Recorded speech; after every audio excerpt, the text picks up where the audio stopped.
semuanya, perkenalkan saya Putri Olivia dengan NIM 64230626 dan teman saya Sabrina Restiani Hidayat dengan NIM 64230748. Pada tugas ini, kami melakukan perhitungan Economic Value Add atau EVA pada PT Telekomunikasi Indonesia Tbk untuk mengetahui apakah perusahaan mampu menciptakan nilai tambah ekonomi bagi investor. EVA merupakan salah satu metode pengukuran kinerja keuangan yang menunjukkan apakah laba yang diperoleh perusahaan sudah mampu menutupi biaya modal yang digunakan. Jika nilai EVA positif, maka perusahaan berhasil menciptakan nilai tambah. Sebaliknya, jika EVA negatif, maka perusahaan belum mampu memberikan nilai tambah ekonomi. Data yang diambil dalam mencari EVA dapat dilihat dari laporan laba rugi dan juga laporan posisi keuangan yang ada pada tabel ini. Selanjutnya, kami akan menjelaskan cara perhitungan untuk menghasilkan nilai EVA pada perusahaan PT Telekomunikasi Indonesia Tbk.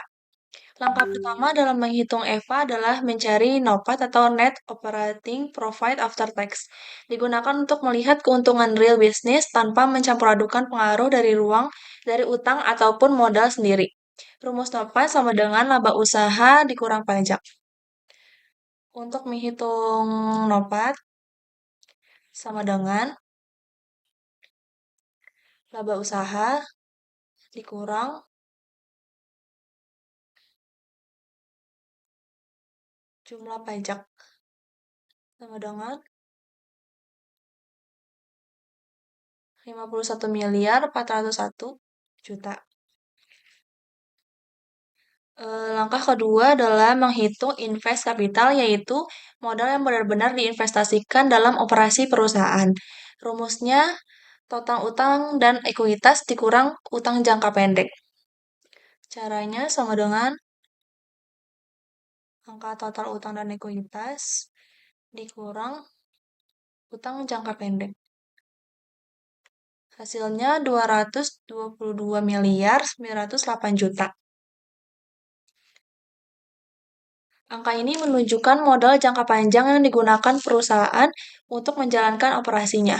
Langkah ketiga adalah menghitung WACC atau Weighted Average Cost of Capital, yaitu biaya modal rata-rata tertimbang.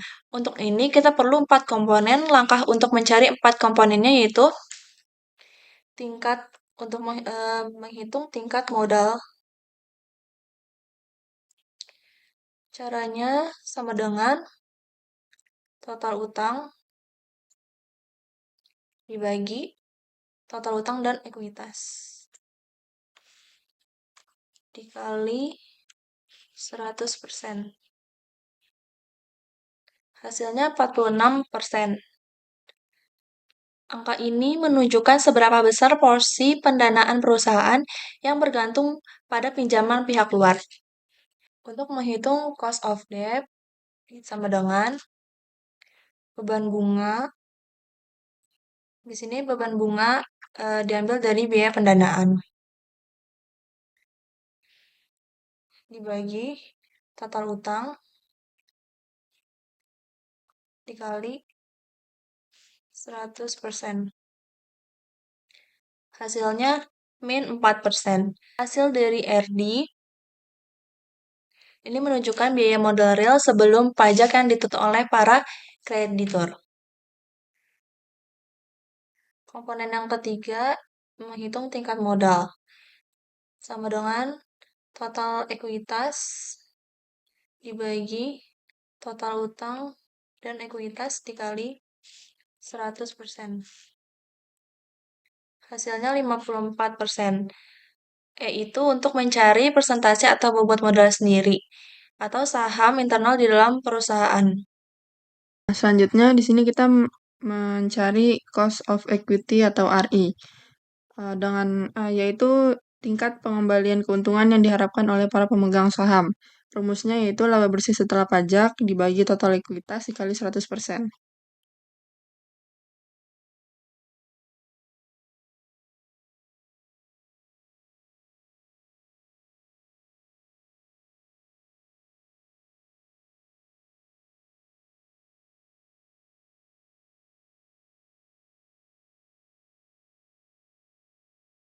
Nah, angka ini menjadi tolak ukur biaya imajiner yang harus dipenuhi perusahaan demi menjaga kepuasan para investor. Selanjutnya di sini kita mencari eh, tingkat pajak atau tax. Rumusnya itu beban pajak dibagi laba bersih sebelum pajak dikali 100%.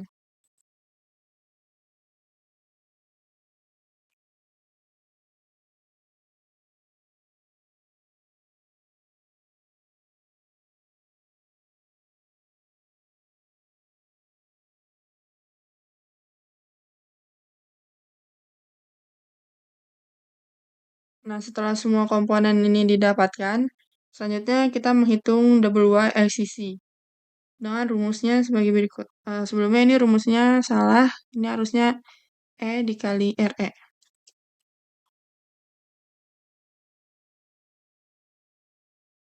Nah, kemudian kita masukkan, sebentar,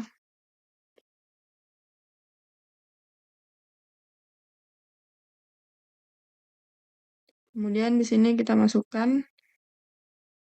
rumusnya aja yang tadi sebelumnya kita sudah cari.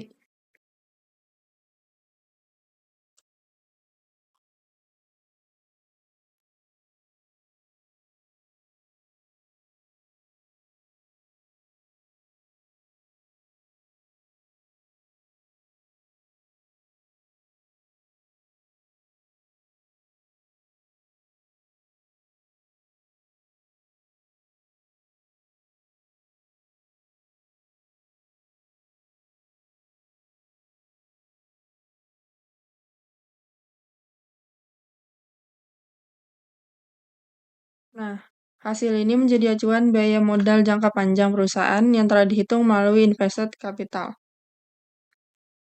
Kemudian kita lanjut lagi untuk mencari EVA-nya. Langkah keempat dalam menghitung EVA yaitu menghitung capital charges, yaitu biaya modal yang harus ditanggung perusahaan.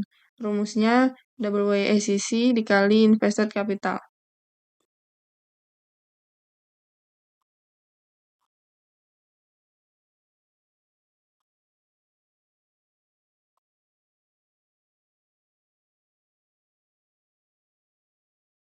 Nilai ini menggambarkan besarnya keuntungan minimum yang harus dicapai perusahaan untuk menutupi biaya pendanaan dari kreditur maupun investor.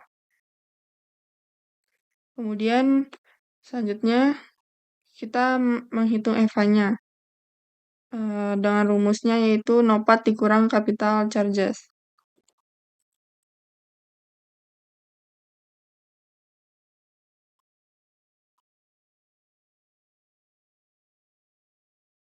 Nah, karena di sini hasilnya positif, artinya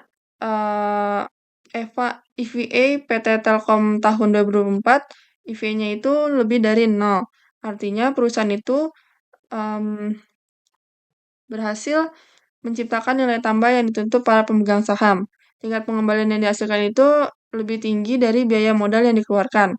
Nah, jadi kesimpulannya PT Telkom Indonesia pada tahun 2024 menunjukkan kinerja keuangan yang baik berdasarkan metode EVA karena mampu menciptakan nilai ekonomis yang positif bagi para investornya. Sekian penjelasan dan cara menghitung EVA dari PT Telkom Indonesia. Semoga bermanfaat dan mudah dipahami. Terima kasih sudah menonton.